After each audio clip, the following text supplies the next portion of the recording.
Ça, c'est mon or. Et mon or, c'est mon argent. Voilà. Les pépettes. N'ayez pas peur, madame, c'est de l'argent honnête. Et honnêtement gagné. Les pépettes. Bienvenue sur Les Pépettes, le podcast qui réconcilie sens et argent. Je m'appelle Aude Nguyen et je suis entrepreneuse sociale. Je constate qu'il y a souvent une dissonance entre argent et sens. Comme si ça sonnait faux de générer de l'argent en exerçant une activité qui nous passionne et en ayant un impact positif sur la société.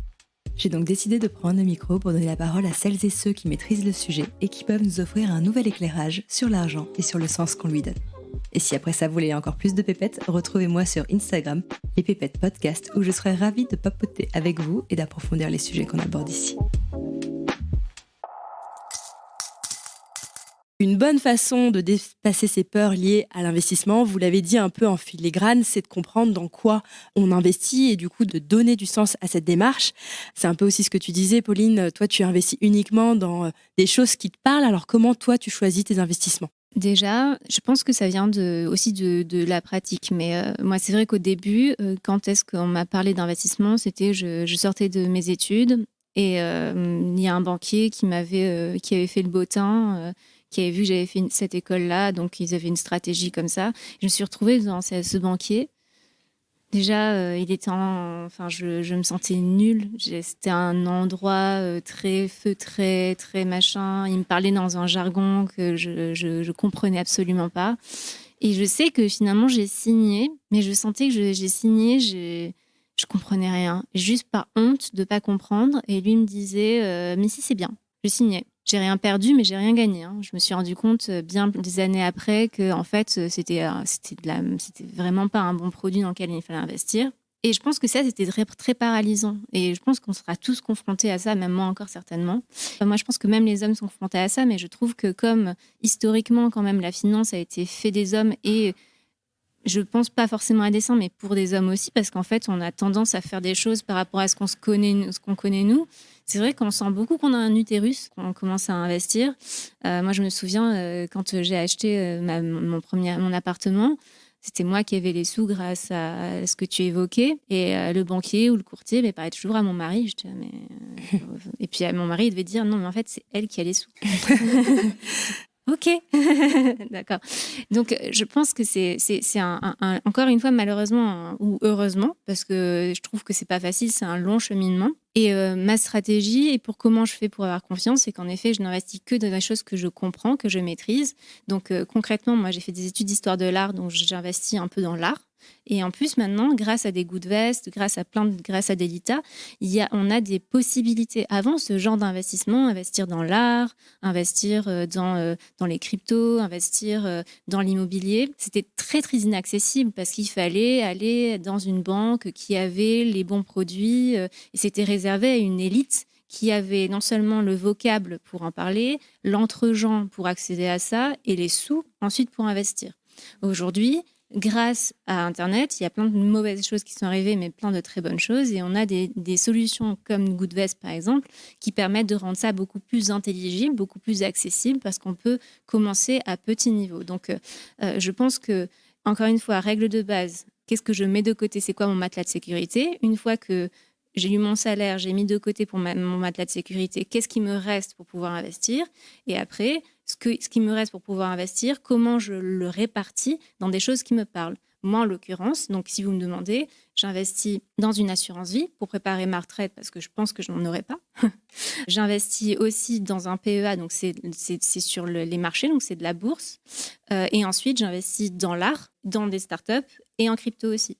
Mais c'est l'art, les startups et les cryptos, c'est ce que tu disais, c'est plus un momentum, c'est plus pour faire quelque chose qui me parle à moi. Voilà. Et dans l'art, par exemple, par quelle plateforme tu passes ? Je passe par Masterworks, qui est une plateforme américaine et qui permet d'investir dans une fraction d'une œuvre d'art. Oui, voilà. Parce que quand on dit art, on s'imagine tout de suite non, la Joconde achetée. J'ai pas plein de tableaux, j'ai pas les richesses pour ça chez moi, donc c'est vraiment, ça me permet d'investir dans une fraction d'art. En fait, ce que je trouve intéressant dans Goodvest et particulièrement dans l'ITA, c'est qu'on redonne de l'importance finalement à ce critère d'affinité.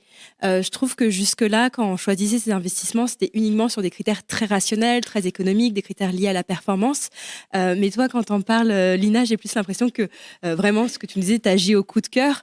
Tu donnes finalement beaucoup plus de place, de ce que j'entends, à l'aspect émotionnel qu'à l'aspect rationnel.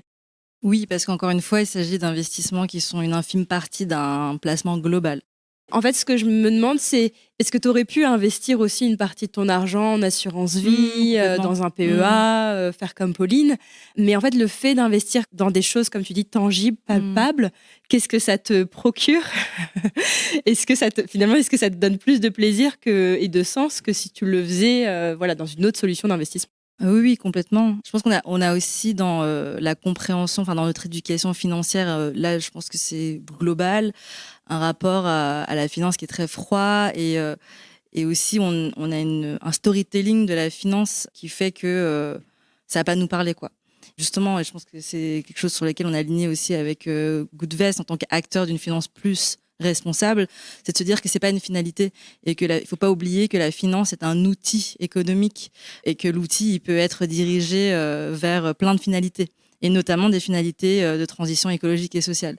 Et du coup, chez l'ITA, je pense que ce qui fait qu'aujourd'hui on a aussi cette vision très citoyenne, c'est que on fait pour nous un type d'investissement qui est le plus responsable possible à partir du moment où déjà c'est transparent.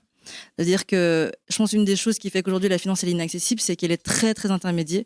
La finance est très opaque sur vos placements d'assurance vie classique, on va dire, même de livret. Franchement, il y a très peu de gens qui savent aujourd'hui dire je sais que mon argent, mon épargne finance ça.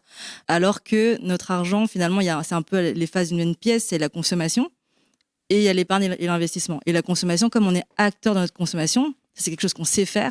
On sait diriger nos achats de consommation, d'achat envers une marque plutôt qu'une autre, quoi. Et sur l'épargne, on est tellement un peu perdu parce qu'on n'a pas l'information, mais c'est presque à un niveau global. Pourtant, notre épargne, elle a aussi un impact. Et d'ailleurs, au niveau de la France, si on regarde juste les impacts carbone, notre épargne, au niveau de la France, donc pas au niveau individuel, c'est 1,5 fois plus d'impact que notre consommation. Donc, en fait, cet argent, il dort pas. Cet argent, il finance des secteurs. Et des secteurs qui sont concrets, pour le coup, comme les énergies fossiles, comme l'armement, comme des choses sur lesquelles nous, en fait, concrètement, on n'irait jamais déposer notre petite bourse au pied d'une usine de pétrochimie parce que ça ne nous convient pas.